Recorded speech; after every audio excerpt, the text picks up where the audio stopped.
मित्रांनो, भर धोंड्याच्या महिन्यात या भाऊला सोडचिठ्ठी घेण्याची वेळ कशामुळे आली आहे बघा. वैभव काय कामावर चाललंय काय? होय होय कामावर निघाले नव्ह का? अरे धोंड्याचा महिना आहे, सासरवाडीला गेला नाहीस काय? नाही रे. अरे माझ्या सासरवाडीने बघ अंगठी केली, चेन केली. होयला भारायला का तुझं नशीब नाहीस. नशीब कुठलं, बायको नाही म्हणून तू ती जायला 2 कानाखाली ठेवून दिल्या का नाही. दुसऱ्या दिवशी सासरवाडीला जाऊन धोंडा कसा साजरा केलाय. व्हायला मी बी आता कामावून आलो नाही, माझ्या बायकोला 2 नाही 4 ठेवून देतो. कर तसंच कर. मला कसे देत नाहीत बघतो धोंड्याचा मान.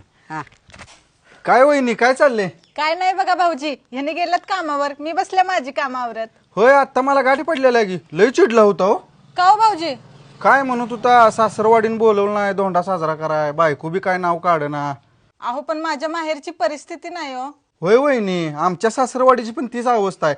पण मी त्यांना फोन लावून सांगितलं खर्चात पडू नका, सोन्यासारखी पुरगी दिल्यासा तेवढंच मला बास आहे. पण वैभव लय चिडला होता बरं का. म्हणला बायकोला आल्यावर 4 खानाखाली लावणार आहे. आता मी समजवलंय, तुमची तुम्ही बघा मग. होय काय भाऊजी? आता त्यांनी काय मला दाखवतात, मीच दाखवते त्यांना माझा हिसका. हॅलो ऋषा. हॅलो, अरे माझ्या आज सोडचिठ्ठी आहे, 2 साक्षीदार लागणार आहेत, येतोस काय? आलोच भावा, आलोच भावा. मिशन मित्रांनो, सक्सेसफुल, मात्र मिशन चांगलीच लावालवी सक्सेसफुल. केली राव नवरा बायको मध्ये अवघड कंडिशन झाली.